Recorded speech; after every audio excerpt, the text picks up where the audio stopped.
ఆయన ఎవరు పిలవకుండానే ఉన్న పరిస్థితి తెలుసుకుని ఆయన దగ్గరకు వచ్చాడు.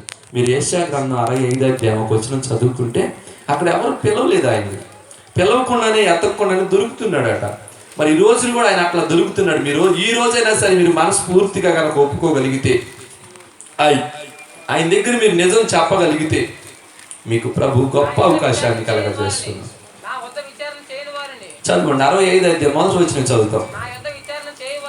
నా యొద్ద విచారణ చేయని వారిని నా దర్శనమునకు రానిచ్చితిని. నన్ను వెదకని వారికి నేను దొరికితిని. దేవునికి స్తోత్రం. ఆయన్ని ఎవ్వరు వెతకలేదు, అక్కడ సమరయ స్త్రీ ఏమి వెతకలేదు. మరి ఈరోజు మీరు కూడా ఎతకలేదు. కనీసం ప్రభువుని గురించి తెలుసుకున్న ఆశ కూడా లేని వారమే ఉన్నాం కొంతమంది. కానీ ఎందుకో మిమ్మల్ని ప్రేమించి ఇప్పుడైనా సరే ఉన్న బలహీనత విడిచిపెట్టి, ఇప్పుడైనా సరే ఉన్న పరిస్థితులు మర్చిపోయి ప్రభు దగ్గరికి వస్తే ఆయన నిన్నెన్నడూ ఏ పాపం చేయని వ్యక్తిగా కడుగుతాడండి. దేవునికి స్తోత్రం.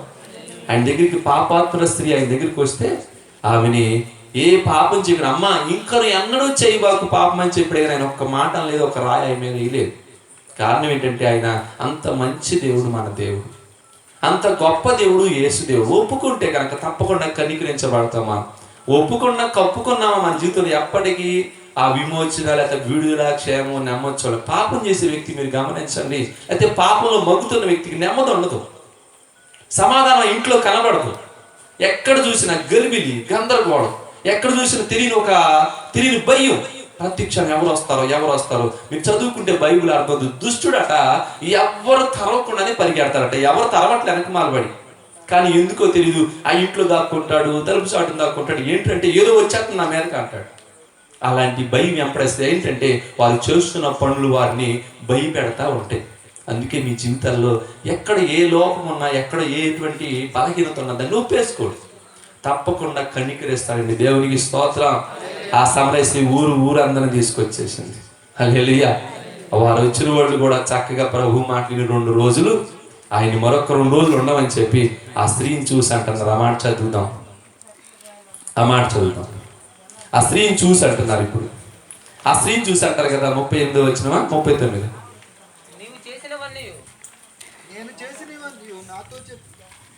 39వ వచనం చదవగా, నేను చేసినవని నాతో చెప్పినని సాక్ష్యం ఇచ్చిన స్త్రీ యొక్క మాటలను బట్టి ఆ ఊర్లోని సమరయులలో అనేకులు ఆయనందు విశ్వాసం ఉంచిరి. దేవుని స్తోత్రం. ఆ వచనం చదివితే నాకు భయం ఏంటంటే అక్కడ ఉండదో అని. నాకు భయం ఉండాలి, వీళ్ళకెందుకు భయం? దేవునికి స్తోత్రం. హల్లెలూయా. ఆ స్త్రీని చూసి అంటున్నారు, నువ్వు చెప్పిన మాటలు బట్టి కాదు, ఇప్పుడు నేను చెబుతుంటే మీరు విన్నారా? ఇక మీరు కనుక రుచి చూస్తే కనుక ఇక అప్పుడు నన్ను చూసి అంటారు, అయ్యగారు మీరు ఇప్పుడు దాకా చెప్పింది తక్కువ, మేము చూసామండి రుచి, ఇంకా అంత గొప్ప దేవుడు ఏంటని చెప్పగలుగుతా. సొలొమోను చూసి అంటది రాణి, షాబా దేశపు రాణి, అరే రాజా నీ గురించి మా దేశంలో బాగా చెప్పారు అనుకున్నా, నిజంగా చూసిన దానిలో సగం కాదు పావంతు కూడా చెప్పలేదు అంట. దేవుని స్తోత్రం. మనం నిజంగా కనుక ఆయన రుచి చూడగలిగితే, ఆయన్ని కనుక రుచి చూడగలిగితే నువ్వు చెప్పగలుగుతావు ఎంత గొప్ప దేవుడు అని చెప్పి. ఇక చెప్పకుండా ఉండలేవు, ఉన్న పని మర్చిపోతావు, చేసే పని గుర్తుండదు. ఇక ఆ కొండ మర్చిపోయి ఊళ్ళో వాళ్ళకు లేకపోతే నీ పక్క వారికి పొరుగు వారికి చెప్పడం ప్రారంభిస్తా. అదే నేను చేస్తున్నా ఈ రోజున. దేవుని స్తోత్రం. నాకు అసలు ఏ పని గుర్తుండదు. ఈ మందిరంలోకి వచ్చి నా పనులన్నీ మర్చిపోతాను. ఇక అన్ని మర్చిపోయి నాకున్న గుర్తు ఏంటంటే ప్రభు ప్రార్థించాలి, కొంతమంది బిడ్డల కోసం ప్రార్థించాలి, వాళ్ళ ఇబ్బందుల కోసం ప్రార్థించాలని అలాగూ ప్రార్థన చేస్తాను. సహోదరు నిజంగా ఆ కన్నీటితో వచ్చారు. ఆ ప్రార్థించినప్పుడు నిజంగా 12 సంవత్సరాల స్త్రీ ఎంత వేదన పడుతుందో మీకు ఒకసారి వాక్యం వివరించాం. మరి ఆమె ఆ రక్తస్రావంతో ఆ క్యాన్సర్ రోగం. ఈ రోజున మంచి మందులు, కరెంట్ వచ్చినాయి, దాదాపు కొన్ని సంవత్సరాలు బతుకుతున్నారు. ఆ రోజుల్లో అలాంటి కరెంటు లేవు, మందులు. అలాంటి సమయంలో యేసు ముట్టాడు ఆమెని. ఆమె రక్తస్రావం అంతా కట్టింది. ఆమె సంతోషంగా ఉంది. కానీ ఆమె బిడ్డ ఆ రక్తస్రావంతో చాలా బాధపడతా ఉంటే ఎన్ని సంవత్సరాలు మట్టు మాకు చెప్పలేదు. కానీ తన జీవితంలో యాతన పడతా డబ్బులు ఖర్చు పెట్టుకుని చూపించుకోవడానికి ఆ డబ్బులు లేక ఎంతో కన్నీరు గాచి ప్రార్థన చేసి, ఆమెకున్న బలం ఆస్తి ఏంటంటే కన్నీరే. దేవునికి స్తోత్రం. ఆమె ఏడుపు ఆ కన్నీటితో ప్రభువుని దగ్గర గొప్ప స్వస్థత విడుదల పొందింది. దేవునికి స్తోత్రం. ఆయన నమ్ముట నీ వల్ల అయితే నమ్మువానికి మాత్రం సమస్తము సాధ్యమవుతట. ఆ స్త్రీని చూసి అంటున్నారు, ఆ యొక్క స్త్రీని చూసి నువ్వు చెప్పిన మాటలు బట్టి కాదు కానీ మేము నిజముగా ఇతను మెస్సియా అని మేము అర్థం చేసుకున్నాం, ఈయన నిజముగా ఆయన మాటలు విన్నాం మేము.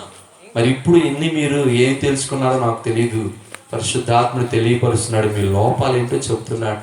ఇప్పుడైనా సరే ప్రభువుని నమ్మి, ఇప్పుడైనా సరే ప్రభువుని విశ్వసిస్తే మీరు నిజంగా ధన్యులు అవుతారు. ఒక అదే పేపర్ తిరగండి 5వ అధ్యాయంలో 1-2 వచనాలు మనం గమనిస్తే అక్కడ 38 సంవత్సరాల మట్టి 5-6 వచనాలు చూస్తే షార్ట్ కట్ అక్కడ 38 ఏండ్ల నుంచి అక్కడ 38 ఏండ్ల నుంచి ఒక వ్యాధి గల మనుషుడు ఉండేను. చాలు, అక్కడ ఒక 38 ఏళ్ళ నుంచి ఒక మనుషుడు ఉన్నాడండి. అది బెతస్దా అంటారు. ఆ బెతస్దా అనగా కోనేటిలో అక్కడ నీరుని కదిలిస్తానికి ఒక దూత, ఉదయకాలం ఒక దూత రావటం, ఆ నీళ్ళని కదిలిస్తుంది. ఏ టైంలో వస్తుందో తెలియదు. ఆ టైంలో వాళ్ళు రెడీగా ఉండి ఎవరైతే మొదలుగా దిగుతారో వాళ్ళు స్వస్థపరచబడతారు. దేవుని స్తోత్రం. ఎలాంటి వ్యాధిగ్రస్తులైనా, ఎలాంటి బలహీనులైనా, ఎలాంటి రోగం వాళ్ళకుండా, ఎలాంటి సమస్యల్లో ఉన్న ఆ రోగవస్తులు కనుక ఆ నీళ్లు కదిలించబడినప్పుడు ఆ రోగస్తులు వెళ్తే దానిలో దిగితే స్వస్థపడతారు. అలాంటి బెతస్దా కోనేరది. 5 మండపాలు ఉంటాయి యెరూషలేములో. ఆ మండపాల్లో ఒక మండపంలో ఈ యొక్క కోనేటి దగ్గర ఉన్నటువంటి పరిస్థితుల్లో ఆ యొక్క 38 ఏళ్ళ నుంచి అక్కడే పడి ఉన్నాడట.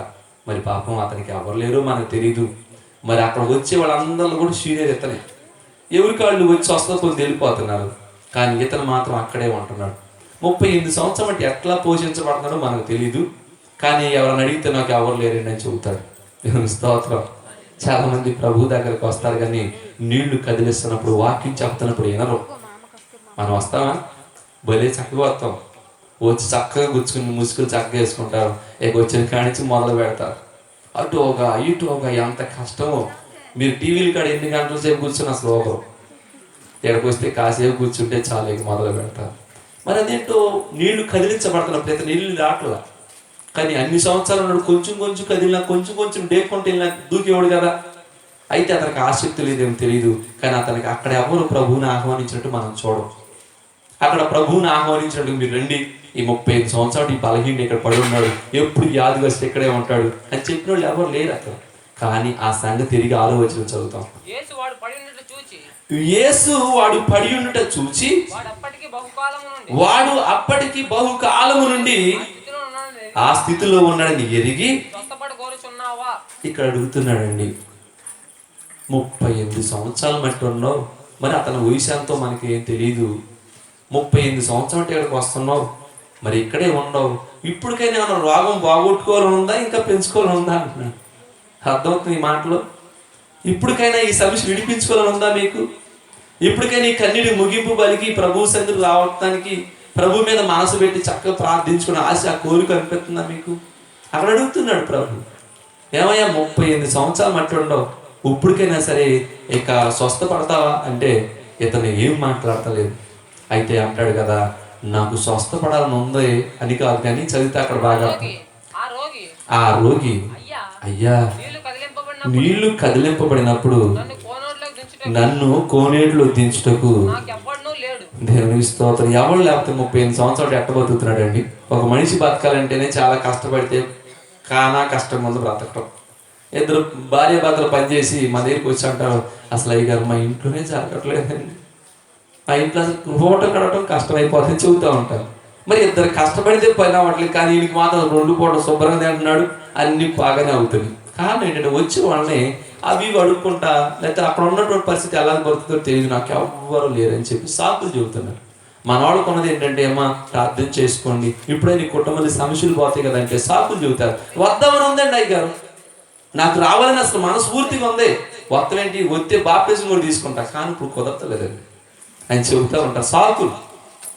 ఇప్పుడైనా వెళ్ళి ప్రభు సన్నిధిలో మేలు పొందాం, ఇప్పుడైనా ఆయన సహాయం మనం పొందాం, ఆ క్షేమాన్ని పొందేటటువంటి దేవుని సన్నిధి అట్లా ఎంతగా చెబుతున్నారు సేవకులు, ఎంతగా మన ఇంటికి వచ్చి మరీ మాట్లాడి చెబుతున్నారు. మనం పిలవపోయినా వస్తున్నారు, పిలవపోయిన వస్తాం లోకుగా చూస్తూ ఉంటారు కొంతమంది. మేమేం బాధపడం, వెళ్తానే ఉంటాం. దేవుని స్తోత్రం. మాకు ఇచ్చిన పని అది, మేము ఇళ్ళ కోసం ప్రార్థన చేసి చెప్పి వస్తానే ఉంటాం. మరి ఆయన పిలవపోయినా, లేకపోతే పెద్ద సబ్బెట్టి మీరు రెండని చెప్పకపోయినా, ఆయనకి ఆహ్వానం పంపించకపోయినా వస్తున్నాడండి. ఆయన పిలవని వారి వద్దకు వచ్చాడు. దేవునికి స్తోత్రం.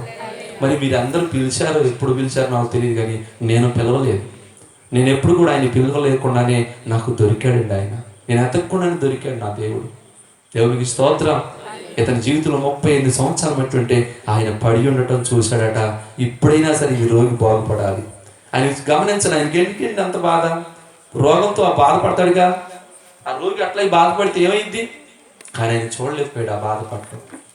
ఆ బాధపడుతున్న వ్యక్తి దగ్గరికి వెళ్ళి, ఇప్పుడైనా సరే అమ్మా, ఇప్పుడైనా సరే ఈ బలహీనత విడిపించబడితే, ఈ రోగం తొలగించబడితే నీ కుటుంబంలో క్షేమం చూస్తావు, నీ బిడ్డల్లో క్షేమం చూస్తావు, మరలా సంతోషం ఉంటుందమ్మా నీ బ్రతుకులు, ఇప్పుడైనా వస్తావని చెప్పి ఆయన పిలుస్తుంటే ఏవో సాకులు చెబుతాం. వెళ్ళలేకపోతున్నాం అయ్యా, వద్దాం అనుకుంటున్నాం, నాకు ఇంకా ఇష్టం, నాకు మొన్న కూడా కనపడ్డాడని చెబుతారు మధ్యలో. మేము చెబుతుంటే మా మాటలు ఏమి వాళ్ళు పోతే వాళ్ళు చెప్పడమే సరిపోద్ది మాకు. ఇంకా మేమేం చెప్పం వాళ్ళకి? వాళ్ళు మాకు చెప్పి పంపిస్తారు. ఏం చేస్తాం? ఇది కూడా వస్తాం. దేవుని స్తోత్రం. ఇతను చెబుతున్నాడు కదా, ఇక్కడ నాకు ఎవ్వరు లేరయ్యా. అయితే ప్రభు అంటున్నాడు, లే, పరిపెత్తుకుని నీవు లేచి నీ పరిపెత్తుకుని నడుమని వానితో చెప్పగా. దేవునికి స్తోత్రం. తప్పకుండా హల్లెలూయా.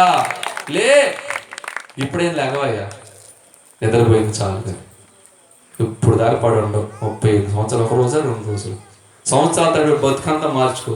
పాపం చేత లోకంలో నాశనం అయిపోతాను, బిడ్డలు పాడు చేసుకున్నావు, కుటుంబాన్ని అంత చల్లా చెదురు చేసుకున్నావు. ఇప్పుడైనా రా నా దగ్గరికి అని చెప్పి ఆయన ప్రేమతో 2 చేతులు చాపి పిలుస్తున్నాడు అండి. ఆయన దగ్గరికి వస్తే కూడా తప్పకుండా చేర్చుకుంటాడు.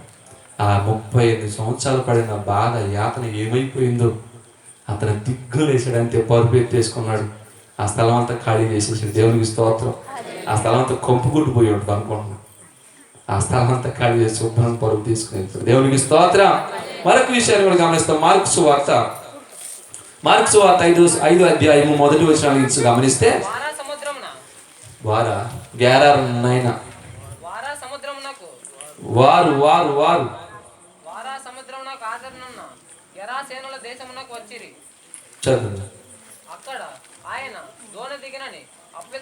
అక్కడ చదవాలి. వారా సముద్రమునకు, వారా అంటే కొత్త సముద్రం ఎక్కడ ఉందనుకుంటాను నేను. హల్లెలూయా. ఏదో దేవుని బట్టి ఆ మాటలు తెలుసుకున్నాం కాబట్టి, లేకపోతే ఇక వారు చెప్పారని చెప్పాలి ఇక మీ అందరికి. వారు సముద్రానికి వస్తున్నప్పుడు నేను చెబుతాను, వారు సముద్రానికి వస్తున్నప్పుడు ఒక అపవిత్ర ఆత్మ చేత పట్టిన వ్యక్తి అక్కడ ఉన్నాడు. అయితే అతను సమాధుల్లోనే వాసం చేసేవాడట. ఇంటికి వెళ్ళేవాడు కాదు. భార్య పిల్లల సంగతి తెలియదు. వాళ్ళు ఏమైపోయారు ఇతనికి తెలియదు. ఇతను తనకు తానే గాయపరుచుకుంటా ఉండేవాడు. వాళ్ళు సంఖ్యలేసి బంధించినా, పట్టుకున్నా ఆగటానికి, లేకపోతే తుత్తునీలుగా నరికేసి మరలా అదే పరిస్థితిలో ఆ సమాధుల్లోనే వాసం చేసేవాడు. తన బ్రతుకు అంతా పాడైపోయింది. ఇక ఇల్లు లేదు, వాకిల్ లేదు, పిల్లలు లేరు. ఎవరన్నా పట్టుకుని పట్టుకునిద్దాం అంటే ఎవరిని కూడా దగ్గర కూడా రానిచ్చేవాడు కాదు. అలాంటి పరిస్థితిలో ఉన్నాడని నా ప్రభు. నిజంగా ఎంత ప్రేమమూర్తి అంటే ఎవరు చెప్పాలి అక్కడ. అయ్యా, మరి వాడు అక్కడ బాధపడుతున్నాడండి, వాడు యాతన పడుతున్నాడండి, రోగంతో చచ్చిపోతున్నాడండి, వాడు అక్కడ సమాధులు కొట్టుకున్నాడు, ఎవరు చెప్పలేదు అక్కడ మనం చదివితే. కానీ ఎంత ప్రేమ అండి ఆయనకి, చెప్పండి ఎంత ప్రేమ. అంత బాధపడుతున్న వ్యక్తి దగ్గరికి వెళ్ళి ప్రేమతో వెళ్ళాడండి. కొన్ని కిలోమీటర్లు, కొన్ని మైళ్ళు ఆ సముద్ర ప్రయాణం చేశాడు. ఆ గెరాషిన్ ఆ ప్రాంతం అనగా ఆ యొక్క ఏషేవిక గోత్రకర్తలో ఉన్నటువంటి దానుకి ఇచ్చినటువంటి ఆ యొక్క భూమి అది. దాని యొక్క ప్రాంతం, ఆ దాను నివసించినట్టు ఆ గోత్రాలకు ఇచ్చినటువంటి భూమి అది. ఆ సముద్ర పర్వతాల్లో అయితే ఆ సముద్ర తీరాల్లో ఉన్నటువంటి ఆ ప్రాంతానికి వెళ్ళి ప్రభు ఎదురుగా వెళ్తుంటే వీడు మొంగల ఈయనకి ఎదురు వస్తున్నాడు. వాడు దూరం నుండి యేసుని చూసి పరుగెత్తుకొని వచ్చి నమస్కారం చేసి, ఇదొక దొంగ భక్తి. పరిగెత్తుకుని వచ్చి దూరం నుంచి వచ్చేసి నమస్కరిస్తున్నాడు. దేవుని కుమారుడు, నాకు తెలుసు, నన్ను బాధ పెట్టబాకు, నా దగ్గరికి రాబాకు, అసలు నా దగ్గరికి నువ్వు ఎందుకొచ్చావు, నన్ను బాధ పెట్టబాకు, నువ్వు వెళ్ళిపో, నేను దేవుని పేట ఆనబెడుతున్నానని చెప్పి చెబుతా ఉన్నాడు ఆ మాటలు. అయితే ప్రభు ఎంత ప్రేమ చూడండి. నిజంగా అలాంటి మాట్లాడితే మనం ఇంటికాడ నుంచి వెళ్ళినా ఒకవేళ మన పరిగెత్తి వచ్చేస్తాం, నీ బాధను పడు, నేను ఏదో బాగు చేద్దాం కదా అని నీ మీద జాలిపడి నేను వస్తే మళ్ళీ ఇది అని చెప్పి మనమైతే ఏమాత్రం కూడా కనికరం చూపి వచ్చేస్తాం. కానీ ఆయన కనికర సంపన్నుడిగా, ఆయన ప్రేమస్వరూపిగా, ఆ ప్రేమస్వరూపి జాలి పడ్డండి. చదువుతామా, కిందకి వెళ్దాం, అవన్నీ చదివేశాగా చదువు. మనిషిని విడిచిపో. ఆ మనుషుల్లో ఉన్న ఈయన మాట్లాడుతున్న మనుషులతో కాదు, అక్కడ ఉన్నటువంటి దానిలో ఉన్న అపవిత్రాత్మ. ఎందుకంటే వాడు తనకు తానే గాయపరుచుకుంటా ఉండేవాడు, ఆ సమాధుల్లో నివాసం చేసేవాడు. పాడైపోతున్న తన బ్రతుకుని చూసి ఆయన ప్రేమించి అతని దగ్గరికి వెళ్ళి అక్కడ వాడు ఎన్నో విషయాల్లో చెబుతుంటే ఆ యొక్క అపవిత్రాత్మని గద్దిస్తుంటే, అపవిత్ర లోపల ఉన్నాయి అంటండి కొంత సైన్యం శానా పిలుస్తున్నాడు. ఏం పేరు నీ పేరు అంటే, నా పేరు చెప్పాలంటే చాలా ఉందంటారు చూసారా. చాలా మంది అంటారు నా పేరు చెప్పాలంటే చాలా ఉందని, చాలా ఇక చాట భారతం చెబుతూ ఉంటారు. ఇక ఆ పేరు వింటే మనకి అర్థం కాదు, అవి కూడా చెబుతుంది నా పేరు శానా అనగా మేము చాలా మంది ఉన్నాం. వీడిని మామూలుగా వదిలిపెడతాం అనుకున్నావా, వీడిని చంపేదాకా వదిలిపెట్టామని చెబుతా ఉంటాయి అక్కడక్కడ. మేము కూడా ప్రార్థన చేస్తుంటే ఎందుకు ఎట్లా వచ్చామంటే, మీరు మమ్మల్ని ఏం చేయలేరు, మేము దీన్ని తీసుకెళ్ళిపోతామని. అదేం చేయలేదు. దేవుని స్తోత్రం. ఆ యొక్క అపవిత్రాత్మని గర్దిస్తుండగా అప్పుడు బతుకులాడటం ప్రారంభించింది. చదువుదాం.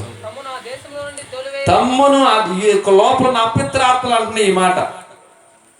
ఆ అపవిత్రాత్మను మమ్మల్ని ఈ దేశం నుంచి తోలివేయవద్దు, మమ్మల్ని ఈ ప్రాంతం నుంచి తోలివేయవద్దు, మేము సుఖంగా బతుకుతున్నాం ఇక్కడ ఇల్లు ఉండి. వీడిని నాశనం చేసేదాకా వీడిని ఏమాత్రం కూడా సుఖం సంతోషం ఈ పిల్లలు లేకుండా రోడ్డు పాలు చేసాము ఇప్పుడు దాకా. వీడిని మేము ఇక్కడ ఏమాత్రం అన్నీకుండా ఉండేదాకా నువ్వు మమ్మల్ని ఏం చేయొద్దు, మమ్మల్ని దేశం నుంచి తోలేవద్దు. కానీ నువ్వు తోలేరు అనుకుంటే అది దూరం పందులు మంద కనపడుతుంది, 2000 ఉన్నాయి, ఆ పందుల్లో పంపించు. అపవిత్రమైన ఆత్మ ఎలాగుంటుందంటే వారి ఉన్న స్థితి కన్నా దిగజారిపోయే స్థితికి వెళ్తూ ఉంటుంది. మన ఆత్మీయతలో కూడా ఎదుగుతున్న వ్యక్తులు చాలా మంది ఆత్మలో ఎదగాల్సిన వ్యక్తులు ఇంకా దిగజారిపోతూ ఉంటారు. మీకు అర్థం అవ్వాలి, అపవిత్ర ఆత్మ అలాగే ఒక మనిషిని నడిపిస్తూ ఉంటుంది. అవి ఉన్న స్థితి కంటే మనిషిని కన్నా ఇంకా దిగజారిపోయే స్థితిలోకి వెళ్ళే ఆలోచన వాటి. ఆ యొక్క ఆలోచనిస్తున్నటువంటి ఆ పందులకు అలాగే ఇప్పుడు నేను చెప్పదు ఆజ్ఞాపించు. ఇక వీడు స్వస్థ సిక్తుడు అయిపోయాడు. దేవుడికి స్తోత్రం. తప్పలగడదాం. అలాగే స్వస్థ సిక్తుడు అయిన తర్వాత ఇతడు బట్టలు కట్టుకున్నాడట. ఆ మాట చాలా మంది అక్కడ ఆశ్చర్యంగా బలుగుతాడు. 15వ వచనమా, ఇతడు బట్టలు కట్టుకుని యేసు పాదాల దగ్గర కూర్చున్నాడు అంటాడా. ఎన్నో వచ్చిన చదువుతున్నావు? 15 చదువు. యేసునొద్దకు వచ్చి దెయ్యములు పట్టినవాడు బట్టలు ధరించుకొని స్వస్థచిత్తుడై కూర్చుండెడు చూచి భయపడేది. దేవునికి స్తోత్రం. ఎందుకంటే భయం, ఇలా భయం ఎందుకంటే ఊళ్ళో ఉండేవాడు కాదు, మనుషుల దగ్గర ఉండేవాడు కాదు, అది బట్టలు కట్టుకునేవాడు కాదన్నమాట. మీకు అర్థమవుతుందో లేదు. బట్టలు కట్టుకుంటే ఆశ్చర్యం ఉంది. మీ అందరు బట్టలు కట్టుకున్నారు, ఆశ్చర్యంగా ఉన్నారా? కానీ వాడు అంత బట్టలు కట్టుకునే కాలినాడు, బ్రతుకు మార్చుకున్నాడు. వాడు ఎంతగా యాతన పడ్డాడంటే మనుషుల మధ్యలో ఉండేవాడు కాదు, ఒంటి మీద బట్టలు ఉంచుకునేవాడు కాదు, బాధ అంతా ఎంత కాదు, వేదనతో ఉన్నాడు. కుటుంబస్తులే కానీ వదిలేశారు. సమాధిలోనే బ్రతుకుతున్న ఆ వ్యక్తి దగ్గరికి వెళ్ళి ప్రభు కనికరించి అతనిలో ఉన్న అపవిత్రాత్మను గద్దించాడండి. అంత ప్రేమ మన ప్రభుకి. నిజంగా మన మీద కూడా కూడొచ్చిన మీ అందరి మీద కూడా ఆయనకి అంత ప్రేమ ఉందండి. అంత ప్రేమ ఉన్నమట్టి రోజుని ఇక్కడ తీసుకొచ్చాడు. అంత ప్రేమించమంటే మీకు ఎన్ని పనులు ఉన్నా బిజీ మేలు మీరు అందరూ ఖాళీ చేస్తులుగా. అసలు బిజినెస్ మేలు కన్నా ఖాళీ ఉండదు, మనకు అసలు ఖాళీ ఉండదు, క్షణం తీరుకుండదు, దాని మన ఆదా ఉండదు అంటారు దగ్గర. అసలు ఏమాత్రం కూడా ఖాళీ తిరిగి లేని పని వస్తుంది. మీరు అందులో అయినప్పుడు కూడా తిరిగి చేసుకుని ఈ పండుగ దినాల్లో మిమ్మల్ని ప్రభు ప్రేమించి తీసుకొచ్చాడు.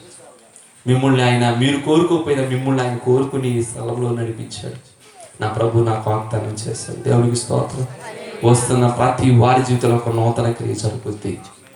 వాళ్ళ బ్రతుకు దినాల్లో మార్చబడితే వాళ్ళ జీవితంలో గొప్ప ఆశీర్వాదకరంగా మారుతాయి.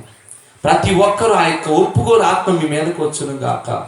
ఆ ఒప్పుకునే ఆత్మ ప్రతి ఒక్క వ్యక్తి కలిగి ఉంటే మీలో ఉన్న ప్రతి బలహీనత విడిపించబడతాయి. ఆ వ్యాధులకి బాధలకు కారణం ఎవరో కాదు, మనం ఎవరి మీద వీళ్ళ మీద పడి ఏడుస్తూ ఉంటాం. మనమే. మనం నోటితో ఒప్పుకుంటే, హృదయంలో క్రీస్తుని ఒప్పుకుని హృదయపూర్వక అంగీకరిస్తే ఆయన రక్షణకుడు కలిగితే రక్షణ నీకు ఇస్తాడు, క్షేమం కలుగుతాం. అతడు ఎప్పుడైతే ప్రభు దగ్గరకు వచ్చాడో, అయితే ప్రభు అతని దగ్గరికి వెళ్ళాడు, అతడు స్వస్థ స్థితిలో అయితే బట్టలు కట్టుకున్నాడు. దేవునికి స్తోత్రం. ఇంకా గమనిస్తే అతడు ఇక ఇంటికి వెళ్ళాలంటాడు. అయ్యా, నా ఇల్లు, నా భార్య, పిల్లలు నిజంగా వదిలేశారు, వెలివేశారు, ఇక నన్ను అందరూ కూడా తరివేశారు, ఇక నేను ఇంటికి వెళ్ళినా నీ వెంబటే వస్తాను. ప్రభు ఎంత జాలి కలిగిన వాడు కదా. మనమైతే రాకదని పని చేయించుకోవచ్చు అనుకునేవాడు, కానీ ప్రభు అలాంటి వాడు కాదు. ఆయన అన్నాడు, ఎల్లయ్యా నీ భార్య పిల్లలకు నీ గ్రామంలో సాక్షిగా ఉండిపో అని చెప్పాడు. 20వ వచనం గమనిస్తే అతను ఆ ఊళ్ళోకి వెళ్ళాట. నీవు వారి ఇంటి చదువునా ఆగున చదువు. నీవు నీ ఇంటి వారి వద్దకు వెళ్ళి చదువు. నీకు చేసిన నా ఎంబట రావటం కాదు, నువ్వు నా ఎంబట వస్తుంది.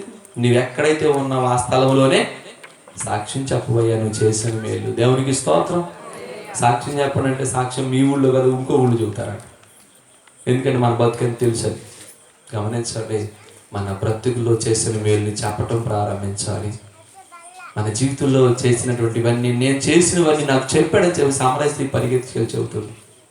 గమనించండి, ఇతను నేను ఇక నీ ఎంపటే వస్తాను వద్దయ్యా, నీ వెళ్ళి నీ ఇంటి వారికి, నీ యొక్క కుటుంబానికి, లేకపోతే నీ బంధువులకి, నీ యొక్క ఉన్న గ్రామానికి సాక్ష్యం చెప్పబోయా వెళ్ళి అని చెప్తే అతడు అక్కడి నుంచి ఆయన దగ్గర నుంచి వెళ్ళి ఆ గ్రామాల్లో దెక్కపోలి అనగా అందున 25 చదువును. వాడు వెళ్ళి యేసు తనకు చేసినవన్నీ దెక్కపోలిలో ప్రకటించ మొదలు పెట్టాడు. దేవునికి స్తోత్రం. దెక్కపోలి అనగా 10 పట్టణాల కలయిక. అది ఒక్క పట్టణానికి 2 పట్టణాలకు కాదు. మనం పక్కింటి వాళ్ళకి చెప్పం, ఇంటి వాళ్ళకి చెప్పం. ఇంటి వాళ్ళు చెప్తే ఏమంటారు అని ఇన్ని మేలు చెప్పడానికి పొందడానికి అయితే రెడీగా ఉన్నాం, కానీ చెప్పడానికి మాత్రం మహా బాధపడిపోతాం. ఇచ్చేస్తాం. చెప్తే ఏమైంది, నోటి మీద కొడతారు. అలా అంటారు. అమ్మో చెబితే ఇంకేమైనా ఉందా? ఎన్నో మేలు చేశాడు. వెళ్ళి 10 పట్టణాలకు కలయికలు దెక్కపోలిలో ప్రకటించడం ప్రారంభించాడు. దెక్కపోలిలో ప్రకటించడం ప్రారంభిస్తే ఇప్పుడు ఇంత క్రితం యేసు ప్రభు వస్తే, బాబు నువ్వు మా ఇంటికి వద్దు, మా ఊళ్ళోకి వద్దు, మా గ్రామానికి వద్దు అన్నోళ్ళు అంతా ఈసారి అక్కడికి వస్తే ఆయన చేర్చుకున్నాడు. ఆ మాట కూడా చదవచ్చు. యేసు మరలా ధోని ఎక్కి వెళ్ళినప్పుడు ఇది వరకు అక్కడ పందులు లేకపోతే పందులు మేపి వాళ్ళ ఊళ్ళో అంత ఎదురుకు వచ్చి, నువ్వు మా ఊరు రావద్దు, మా పందుల మంది అంతా పాడైపోయింది, మా పాపాలు మాకు తెలియపరుస్తున్నావు, లోకంలో ఉన్న విషయాలు మాకు అంటున్నావు, ఇవన్నీ మాకు అసలు అవసరం లేదు, మాకు పట్టవి అన్నీ, నువ్వు వెళ్ళిపో బాబు అని చెప్పి దండం పెడితే, మరలా ఇతను ప్రకటించిన దాన్ని బట్టి, ఇతను చెప్పిన సాక్ష్యాన్ని బట్టి ఆ ఊళ్ళో వాళ్ళు మరలా ప్రభు వెళితే బహు జన సమూహము ఆయన యొద్దకు కూడి వచ్చారు. దేవునికి స్తోత్రం. నిజంగా చూడండి, ఒక సాక్ష్యం చెప్తే ఆ ఊరు కాదు 10 పట్టణాలు మార్పు చెందింది. దేవునికి స్తోత్రం. మీరు ఇంటికి వెళ్ళినా బాగా చదువుకోండి 5వ అధ్యాయాన్ని. అక్కడ ఉన్న విషయాలు మీరు ఇంకా బాగా క్షుణ్ణంగా అర్థమవుతాయి. జ్ఞాపకం చేసుకోండి, మన బ్రతుకు దినాల్లో ఆయన ఎంత కనికరించాడో సాక్ష్యం చెప్పాలి. మీరు ఎన్ని పొందుకున్నారో మీకు అర్థం అవుతుంది. మీరు ఏం చేస్తున్నారో మీకు అర్థం అవుతుంది. ఏదో చేస్తున్నావు, ఏదో బ్రతుకుతున్నావులే, నేనో బ్రతుకుతున్నాను కాదు. నీ బ్రతుకులో ఒక అర్థం ఉండాలి. ప్రభు సన్నిధిలోకి వచ్చాం, ప్రతి పాపాన్ని విడిచిపెట్టాలి. సమరస్త్రీ ఎంతో పాపే అయినప్పుడు కూడా తన పాపాన్ని ఒప్పుకుంది. నేను చేసినవన్నీ నాకు చెప్పేశాడట. దేవునికి స్తోత్రం. ఎవరన్నా అంటారా మాట? ఎవరికి చెప్పొద్దు మీరు. మొన్న మధ్య ఒక సేవకుడు చెప్పాట, అమ్మ నువ్వేం చేసావు అన్నీ చెప్పేసాడు. వాళ్ళ అత్తగారు చెప్పిందంట. పోయి వాళ్ళ అత్తగారు 4 బాగి అమాయకులు కొంతమంది తెలీదు. ఎవరికి చెప్పొద్దని ప్రభువు చెప్పడం. తప్పకుండా రహస్యమందు చూస్తాం నీ తండ్రి నువ్వు చేసే ప్రతి కనికరిస్తాడు. ఏ పాపం ఇంకా నీ మీద లేకుండా నిన్ను నీ కుటుంబాన్ని క్షేమం వస్తాడు. దేవునికి స్తోత్రం. హల్లెలూయా. దేవుని సన్నిధిలో మంచిది. ఆయన చెప్తున్న మాటలు ఎవరు పిలవకుండానే ఆయన వెళ్ళాడు. మన దగ్గర కూడా ఆయన ఎవరు పిలవలా, మనం ఎప్పుడు పిలవలా. మనం ప్రేమించకపోయినా మనం పలకరిస్తారే ఉన్నాడు. మరి రాత్రి ఇప్పుడైనా సరే మరి ఆయన కనికరాన్ని అర్థం చేసుకుందాం. ఆమె సమరస్త్రీకి అర్థం కాలేదు. ఫస్ట్ ఆయన అర్థమైన తర్వాత నువ్వు ఆ నీళ్ళు నాకు ఎట్టొస్తాయి అని అడుగుతుంది. మరి ఇప్పుడైనా సరే ఆ జీవజల నీళ్ళు తాగాలంటే వెళ్ళి నీ భర్త లేకపోతే ఉన్న పరిస్థితులు చెప్పమ్మా, ఉన్న స్థితిని ఒప్పుకోమ్మా అని ప్రభువు చెబుతున్నాను. మరి రాత్రి వాళ్ళు విన్నప్పుడు మీరైనా మరి ఎవరికి చెప్పాల్సిన అవసరం లేదు.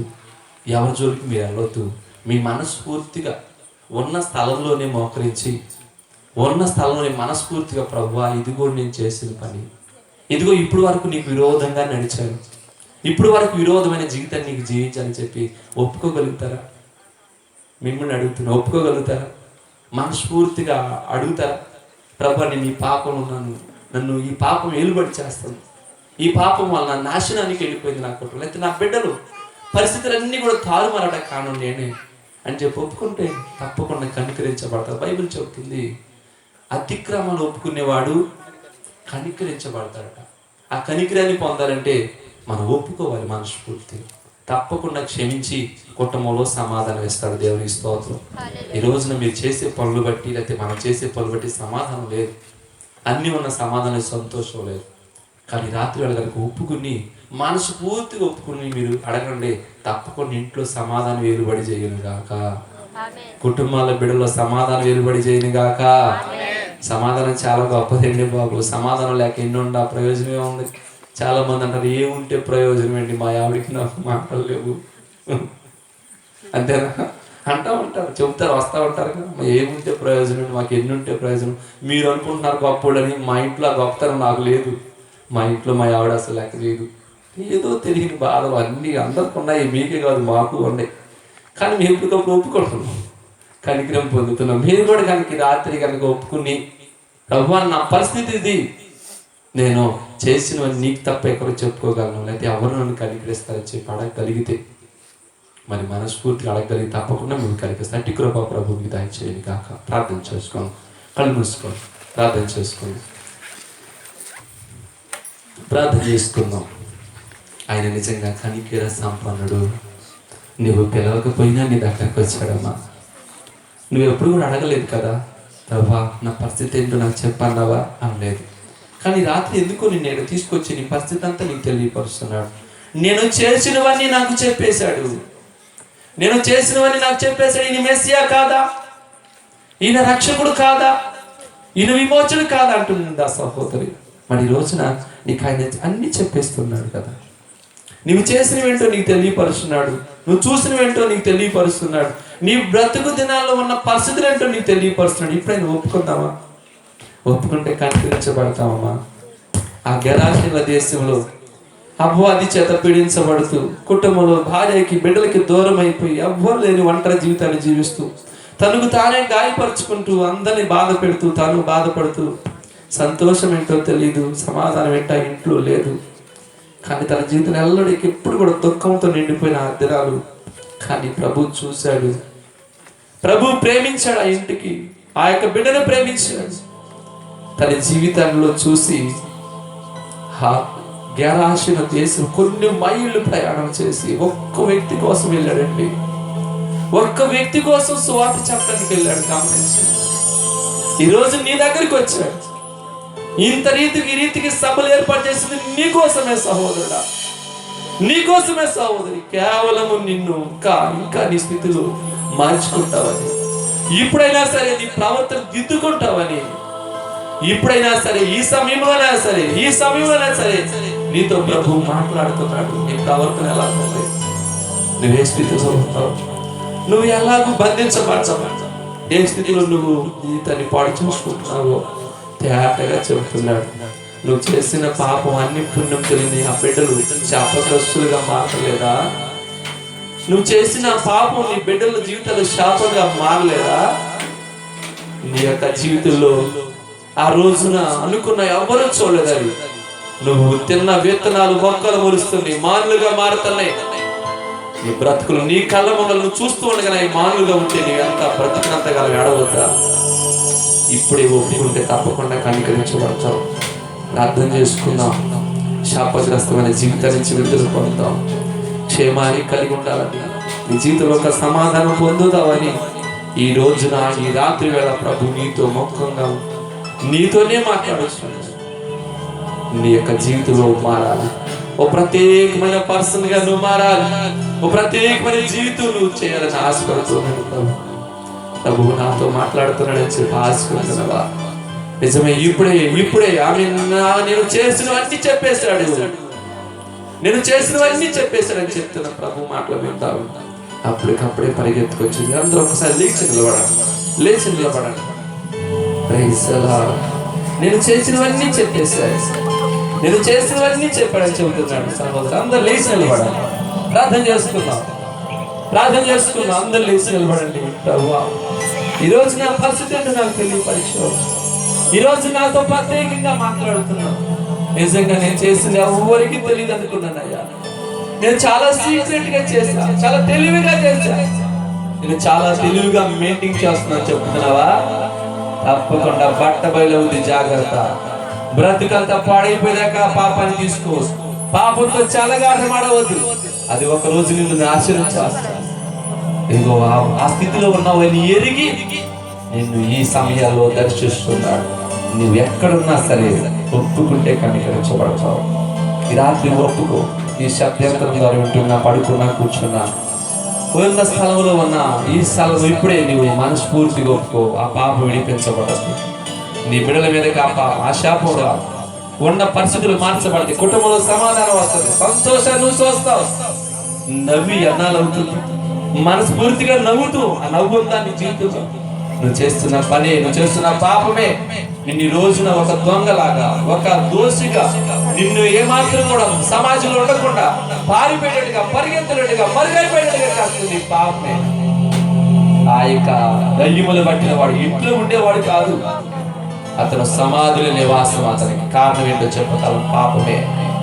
ఆ పాపంలో ఉన్న స్థితిని ఎరిగిన ప్రభు తన దగ్గరకు వచ్చాడండి. ఎంత మంచి దేవుడు మన పక్షాన ఉండగా, ఎంత గొప్ప దేవుడు మనతో ఉండగా, ఈ రాత్రి అడిగితే నీవు నోరు తెరిచి అడిగితే కనుక మన స్ఫూర్తిగా అడుగు. ఇప్పుడైనా ఒప్పుకుంటానండి, నేను చేసినవన్నీ నాకు తెలియపరిచాడు. ఈ సమయాల్లోనే నేను నా ప్రభు మాటలు వింటున్నాను, నేను ఇప్పుడే నా పరిస్థితిలో ఒప్పుకుంటున్నాను, నాతో మాట్లాడే రోజు అని చెప్పి మనస్ఫూర్తిగా కనుక నువ్వు అడగగలిగితే తప్పకుండా నిన్ను ప్రభు కనికరిస్తాడు. సమాధిలో ఉన్నటువంటి వ్యక్తి చక్కగా ఇంటికి వెళ్ళాడు, కుటుంబంలో చేరాడు, చక్కగా సాక్షిగా చెప్పాడు. అలాంటి కృప నీకు దొరుకుతుంది. మంచిది ఎవరైనా సరే.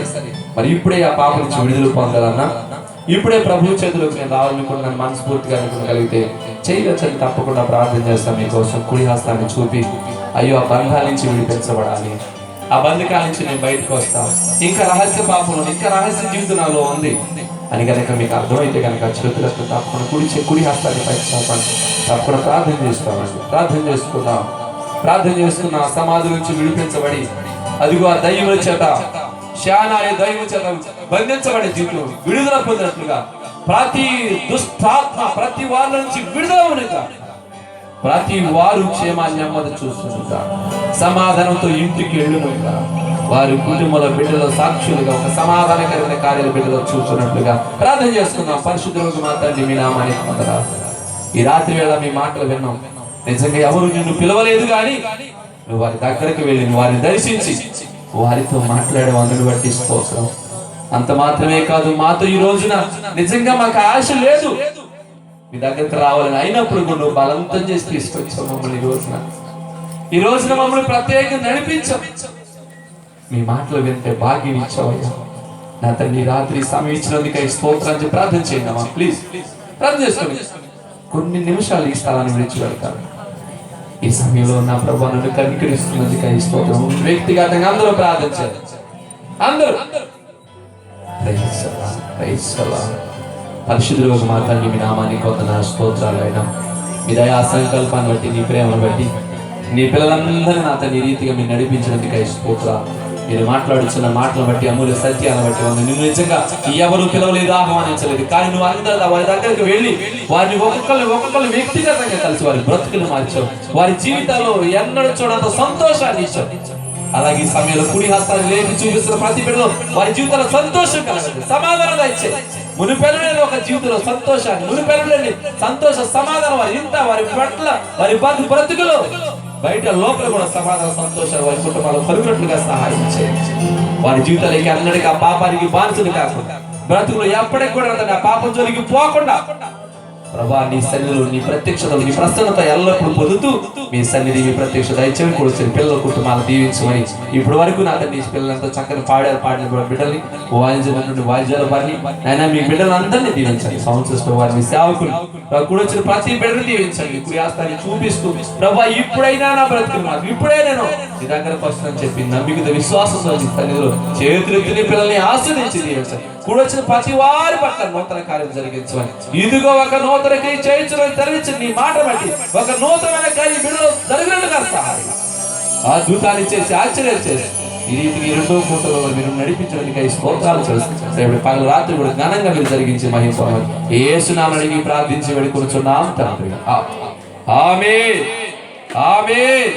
మన తండ్రి దేవుని ప్రేమ, ప్రభు యేసు క్రీస్తు వారి కృప, పరిశుద్ధాత్మ సహవాసం అది కూడా మనకును కూడా వచ్చిన ప్రతి బిడ్డకి సదా ప్రభుత్వుడు నడిపించునుగా. ఆమేన్ ఆమేన్. ప్రభు పేట మీ అందరికీ వందనాలు. ప్రభు మిమ్మల్ని అందరికీ దీవించునుగా.